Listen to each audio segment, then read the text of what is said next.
पहले स्वर्ग में गए, वहाँ उनका पुण्य क्षीण हुआ, वहाँ से त्रिलोक मंडल नाम के क्या बने, वो हाथी बने। तो ये नहीं समझना कि मूलाचार श्राप का चार, श्रावक को तो मूलाचार मुने। कर्म सिद्धांत सबको एक समान, चाहे मंत्री हो, चाहे मुख्यमंत्री हो, चाहे प्रधानमंत्री हो, चाहे वो कोई भी हो, मूलाचार है ना। कर्म सिद्धांत तीर्थंकर हो, चक्रवर्ती हो, नारायण हो, प्रतिनारायण हो, चाहे सामान्य आदमी हो, चाहे भिखारी हो, चाहे राजा हो, सबको एक जैसा लिखा गया है कर्म सिद्धांत।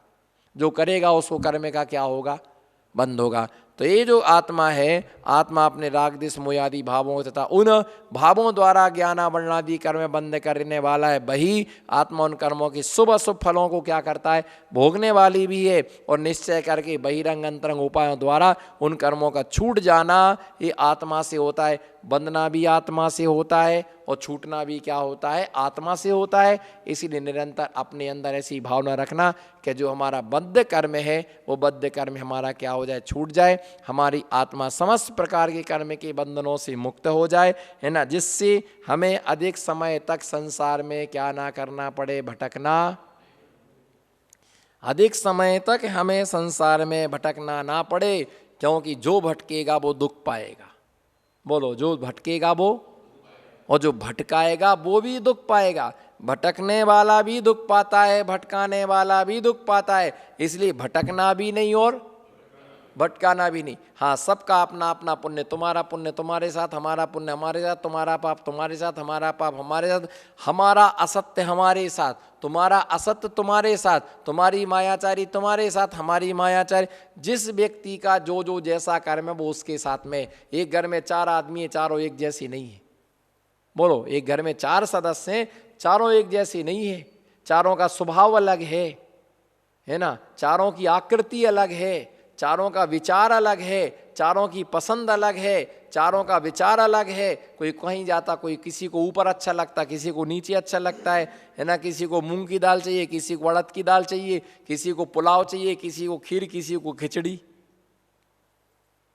तो ये सब जीवों की स्थिति क्या होती है, स्वयं करता है। तो इसलिए हमें अपने आत्मा से ले कर्मों को नष्ट करने का उपाय करना। इसी मंगल भावना के साथ है ना आज की देशना से मैं विश्रांति लेता हूँ। चलो, शांतिनाथ भगवान की। नमः स्नेही बंधुओं, आचार्य अकलंक स्वामी ने इस स्वरूप संबोधन नाम के महान ग्रंथ में आत्मा के लिए बतलाया था कि आत्माएं स्वयं ही कर्म का बंध करता है, स्वयं ही उसका फल भोगता है, स्वयं ही उसकी कर्म निर्जरा करता है, स्वयं ही ये संसार में भ्रमण करता है और स्वयं ही ये संसार के भ्रमण को क्या करता है, रोकता है। सर्वप्रथम ये बात है कि जीव का अनंत काल कहाँ व्यतीत हुआ। सबसे पहला प्रश्न उठता है कि इस जीव का अनंत काल निगोद में बीता। कहाँ बीता? जिसके लिए दौलत राम जी ने प्रथम ढाल में कहा, काल अनंत निगोद मझारो बीतो एकिन दीतन धारो। यानी इस जीव का अनंत काल कहाँ व्यतीत हो गया, निगोद में निकल गया। अनंत काल। दूसरी बात, नरक और निगोद में इतना फर्क है, इतना फर्क है कि निगोद में भी कष्ट है और नरक में भी क्या है, कष्ट है। लेकिन ये निश्चित है कि नरक से निकलने वाली सीमा निश्चित है। नरक से निकलने की सीमा कम से कम 10,000 वर्ष तक उसको नरक में रहना, कम से कम कितना, और ज़्यादा से ज़्यादा 33 सागर। इससे ज़्यादा जीव नरक में नहीं रह सकता है। लेकिन निगोद में एक बार चला गया तो निकलने की कोई गारंटी नहीं है। दूसरी बात यह है कि नरक से निकला हुआ जीव तीर्थंकर पद पा सकता है। नरक से निकलने वाला जीव तीर्थंकर बन सकता है, तदवा मोक्षगामी हो सकता है, मुनि बन सकता है, देशव्रती बन सकता है, जिन सम्यक तो ग्रहण कर सकता है। लेकिन निगोद से निकला हुआ जीव तीर्थंकर पद को प्राप्त नहीं कर सकता। निगोद से निकला हुआ जीव मुनि बन करके मोक्ष जा सकता है, लेकिन वो तीर्थंकर पद के लिए प्राप्त नहीं कर सकता है। निगोद में जाने के बाद निकलने की कोई गारंटी नहीं है। बोलो, निगोद में जाने के बाद, निगोद में जाने के बाद निकलने की कोई गारंटी नहीं है कब निकलेगा। लेकिन नरक से निकलने की गारंटी है। दूसरी बात, निगोद में किसी भी जीव का संबोधन, निगोद में कोई जीव संबोधन देने नहीं जा सकता है। लेकिन नरक में पहले दूसरे तीसरे नरक तक स्वर्ग के देवतागण उन अपने हितैषी के लिए, किसके लिए? अपना हितैषी के लिए, अपने मित्रजनों के लिए, अपने चिर परिचित के लिए, जिनसे पहले हमारा समागम रहा है, घनिष्ठता रहती है। जैसे कभी कभी बोलते ना, एक ही थाली के चट्टे बट्टे हैं, मतलब जिगरी दोस्त। क्या? जिगरी दोस्त, यारा बचपन के यार लंगोटिया। क्या बोलते? बचपन के यार लंगोटिया। श्री कृष्ण सुदामा की तरह। क्या? श्री कृष्ण और सुदामा की तरह। और ये ध्यान रख के चलना, मित्रता में गरीबी और अमीरी का कोई भेद नहीं होता है। बस जिसका जिससे जम जाए, जिसका जिससे जम जाए ना, तो उससे फिर गरीबी अमीरी का कोई भेद नहीं देखता। काले और गोरे का कोई क्या नहीं देखता है? भेद नहीं देखता। छोटे और बड़े का कोई भेद नहीं देखता है। रूप रंग नहीं देखता है। जीव का स्वभाव मिलना चाहिए। क्या अच्छा होना चाहिए? स्वभाव अच्छा होना चाहिए, स्वभाव में मधुरता होना चाहिए। हम ऊपर का छिकला नहीं देखते, है ना। आम मीठा है या खट्टा है, ये कैसे पता चलेगा? बताओ, आम मीठा है या खट्टा है, कैसे पता चलेगा? है हरे से, कई हरा आम भी मीठा होता है। कोई जरूरी नहीं है कि पीला आम ही, अभी पीला आम भी खट्टा होता है, वो हरा आम भी क्या होता है? मीठा होता है। तो ये ध्यान रख के चलना कि जब कोई व्यक्ति, पुराना जो बूढ़ा व्यक्ति रहता, चतुर व्यक्ति रहता है, जो पढ़ा लिखा कम होता है पर समझदार, बुजुर्ग के व्यक्ति पढ़ा लिखा कम होता है पर समझदार ज़्यादा होता है। तो मालूम, जब वो आम लेने जाता है तो उसे सूंघ करके पता लगा लेता है खट्टा है कि मीठा है। जहाँ उसका तोड़ रहता है ना, उसको नाक पर लगा करके और नाक से क्या करता है? सूंघता है। और जब नाक से सूंघता है तो उसकी सुगंध से उसे क्या होता है? उसे सुगंध से पता चल जाता है कि खट्टा है या मीठा है। ये हमेशा ध्यान रख के चलना। अगर बस में सफ़र कर रहे हैं तो ड्राइवर से दोस्ती करके रखना। किससे? किससे?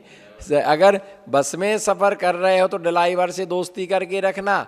अगर नाव में सफ़र कर रहे हो तो पतवार जो चलाने वाला नाविक है, नाविक से क्या करके रखना? दोस्ती करके रखना। और हेलीकॉप्टर में यदि यात्रा कर रहे हो तो पायलट से क्या करके रखना? दोस्ती बना करके रखना, है ना। बिल्कुल उसके प्रति 2-5 रुपये देकर ही खुश रखना। वो खुश रहेगा तो तुम्हारी गाड़ी यथा स्थान पर पहुंच जाएगी। और तुमने उससे, ड्राइवर से बहस करी तो जाकर ही कोई डिवाइडर में ठोक देगा, है ना, कोई पेड़े में जाकर के ठोक देगा, कहीं ब्रिज में जाकर के ठोक देगा तो सीधा समुद्र में जाकर के भड़ाम गिरोगी। वो तो क्या हो जाएगा? निकल जाएगा। क्योंकि ड्राइवर इतना होशियार होता है, उनको इतनी ट्रेनिंग होती है कि वो चलती गाड़ी में से क्या हो जाता है? कूद जाता है। वो तुम क्या करोगे? तुम क्या होगे? तुम कूदोगे तो गाड़ी तुम्हारे ऊपर कूद जाएगी। इसलिए, है ना, अपन जैसे क्या करता है, अपना बच्चा गाड़ी चलाता, अपन पीछे बैठते तो अपन पीछे से बार बार क्या बोलते? धीरे चलाओ, धीरे चलाओ, धीरे चलाओ, आराम से चलाओ, इधर ले चलो, उधर ले चलो, उधर ले चलो, है ना। उसको क्या करते हैं? तो भैया ये ध्यान रख करके चलना कि ड्राइवर, गाड़ी बस में बैठो तो ड्राइवर, नाव में बैठो नाविक, और यदि हेलीकॉप्टर में बैठो तो पायलट से क्या करके रखना? दोस्ती करके रखना। और कि होटल पर यदि भोजन करने जाओ तो होटल परोसने वाले से क्या करके रखना? दोस्ती करके रखना। तो क्या करेगा वो? कहीं पंगत में भोजन करने जाओ, पंगत जो हो रही हो, है ना, तो वहाँ पर भी परोसने वाला, अपना परोसने वाला होना चाहिए। तो क्या करेगा वो? रसगुल्ला 2 की जगह 4 परोसेगा, है ना। और जो तुम्हारा दूसरा होगा ना, तुमसे दुश्मनी निभाने वाला, तो जो रद्दी माल होगा तुमको पहले परोसेगा, ये खाओ ना, ये खाओ ना। तो इसी प्रकार से अपना काम बनाने के लिए हमें जिससे हमें काम बनाना है, अगर किसान से धान्य लेना है तो उससे तुम्हें क्या करना पड़ेगा? दोस्ती करना पड़ेगी। तो तुम्हें अच्छी सही साठ वस्तु तुम्हें क्या होगी? प्राप्त। इसी प्रकार से अगर तुम्हें स्वर्ग जाना है, कहाँ? यदि स्वर्ग जाना है तो धर्म को अपना मित्र बनाओ। धर्म ही सच्चा साथी है, जैसे दीपक बाती है। धर्म ही सच्चा साथी है। इस संसार में जो मित्र मिलने वाले हैं, वो मित्र तो हमारा यहीं तक मन क्या करने वाले हैं? यहीं तक हमारा साथ निभाने वाला हमारा शरीर जो है ये पहला मित्र है। क्या है? शरीर हमारा पहला मित्र है, जो क्या होता है कि यहीं तक साथ जाता है। वचन हमारा दूसरा मित्र है, जो बुढ़ापा आने पर लड़खड़ाने लगते हैं। मन हमारा तीसरा मित्र है, जो क्या होता है कि ये वृद्ध अवस्था होने पर इसमें चिड़चिड़ापन उत्पन्न होने लगता है। मन का काम नहीं हुआ तो गाली बकने लगता, कुछ का कुछ क्या होने लगता है, कुछ का कुछ ही बोलने लगता है। तो इसलिए ध्यान रख के चलना कि शरीर भी हमारा मित्र है। किसके लिए? शरीर हमारा मित्र है, क्योंकि इसके बल पर हम मंदिर जाते हैं। हाथ हमारे मित्र हैं, बोलो हाथ हमारे मित्र हैं, क्योंकि इसके सहयोग से हम क्या करते हैं? भगवान का अभिषेक करते हैं। और इनके बल पर ही हम भगवान की अष्टद्रव्य से क्या करते हैं? पूजा करते हैं। इसके बल पर ही हम क्या करते हैं? नमोकार मंत्र की, इन हाथ के बल पर क्या करते हैं? नमोकार मंत्र की माला फेरते हैं। इन हाथों से ही हम कमंडल पकड़ते हैं। इन हाथों से ही हम मुनिराज को आहारदान देते। इन हाथों से मुनिराज की हम भैयावृत्ति करते हैं। इन हाथों से हम किसी का तिलक करते, हाथों से ही पकड़ के हम किसी को अपने गले लगाते हैं। तो इत्यादि प्रकार से क्या होता? धर्म के क्षेत्र में हाथ भी हमारा क्या है? मित्र है। एक पैर भी हमारे मित्र हैं, तीर्थ के लिए पैर हमारा क्या है? मित्र है। देव दर्शन में आँख हमारा मित्र है। कारण क्या है? वो भगवान की मूर्त का अवलोकन कराता है। इसी प्रकार से क्या होता है ना, कि ये जो हमारे हैं दांत हमारे मित्र हैं, क्योंकि कड़क से कड़क वस्तु को चूर कर देते, वो भोजन में हमें सहयोग प्रदान करते हैं। रसना इंद्री जो है वो हमें भगवान का गीत गाने में है ना, वो हमें मित्रता का कार्य करती है। हृदय हमें भगवान का अच्छा चिंतन करने में क्या करता है? सहयोग करता है। तो ये हमारे जहाँ जिसकी आवश्यकता वो हमारा वहाँ मित्र है। क्या? जहाँ हमें जिसकी आवश्यकता, जहाँ हमें जिसकी आवश्यकता है वहाँ हमें वो हमारा मित्र के समान हमारे लिए वो सहयोग प्रदान करता है। तो अनंत काल हमारा निगोद में निकल गया। कहाँ निकल गया? निगोद में निकल गया, है ना। इसी प्रकार से निकलते निकलते एक आजा दुर्लभ लई ज्यों चिंतामणि त्यों पर्याय लही तिस्तणी। यानी इस प्रकार से बताया कि जिस प्रकार से है ना चिंतामणि रत्न को पाना दुर्लभ है। क्या? जिस प्रकार से चिंतामणि रत्न को पाना दुर्लभ है, बोलो जिस प्रकार से चिंतामणि रत्न को पाना दुर्लभ है, उसी प्रकार से स्त्रीस पर्याय को पाना भी क्या है? दुर्लभ है ना। इसमें मनुष्य पर्याय मिल जाए तो इसमें संयम में रहना क्या है? बहुत मुश्किल है। और जो व्यक्ति संयम में नहीं रहता है, हरगिज घर में रहो, मंदिर में रहो, परिवार के साथ में रहो, साधुओं के साथ में रहो, किसी भी स्थिति, कंडीशन, सिचुएशन, परिस्थिति में रहो, लेकिन हमें संयम में रहना चाहिए। क्या? किस में रहना चाहिए? हमें संयम में रहना चाहिए। चाहे वो खाने का संयम हो, चाहे पीने का संयम हो, चाहे घूमने का संयम हो। आज लॉकडाउन चल रहा है, लॉकडाउन चल रहा है, पूरा लॉक किया हुआ है। अब जिन्हें खाने की आदत है, बोलो जिन्हें खाने पीने की जिन्हें आदत है, उनसे पूछो उन पर क्या बीत रही। जिन्हें घूमने की आदत है उन पर क्या बीत रही। लेकिन जो साधु कंट्रोल में रहते, जो श्रावक बाजार का नहीं खाते हैं, क्या? जो बाजार का नहीं खाते हैं, बाजार का जिनका त्याग है वो घर में खा सकते हैं, घर का उनको रुच सकता है। लेकिन जिन्हें घर का खाने की आदत नहीं है ना, उन्हें घर का भोजन क्या नहीं लगता है? क्या चाहिए उनको? क्या चाहिए उनके लिए? अब पिज्जा काम में नहीं आ रहा, भाग गया पिज्जा। पिज्जा क्या हो गया? भाग गया, अब नहीं है पिज्जा, है ना। मैगी नहीं है, मैगी भाग गई, पिज्जा भाग गया, समोसा भाग गया, कचौरी भाग गई, रतलाम का नमकीन गायब, रफू चक्कर। अब तो क्या है? जो घर में बनता है दाल रोटी सब्जी, वही काम में आ रही है। और मूल भोजन हमारा यही है, यही काम में आएगा। अंत जैसा खाओ अन्न वैसा हो मन।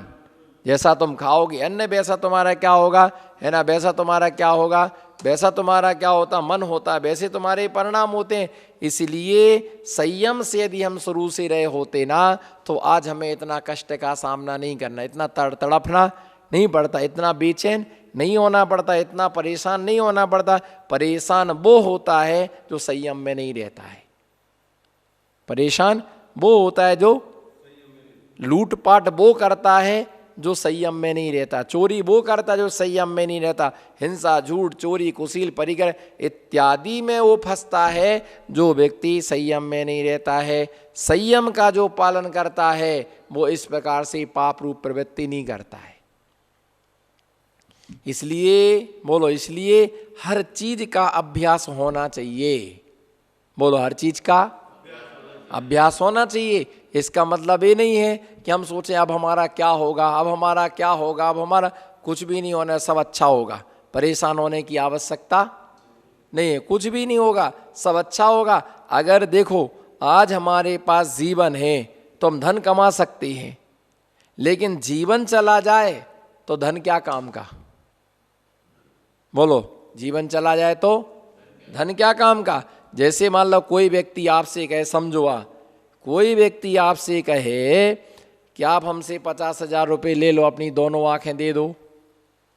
क्या तुम 50,000 रुपये मेरे से ले लो और हमारे लिए आप अपनी दोनों आंखें दे दो, तो आप दे देंगे क्या? क्यों? क्यों? अरे पैसा कीमती है कि आंखें कीमती है? आंखें कीमती हैं, क्योंकि आंखें हैं तो हम पैसा कमा सकते हैं, और आंखें नहीं है तो पैसा कमा नहीं सकते, मांग सकते हैं।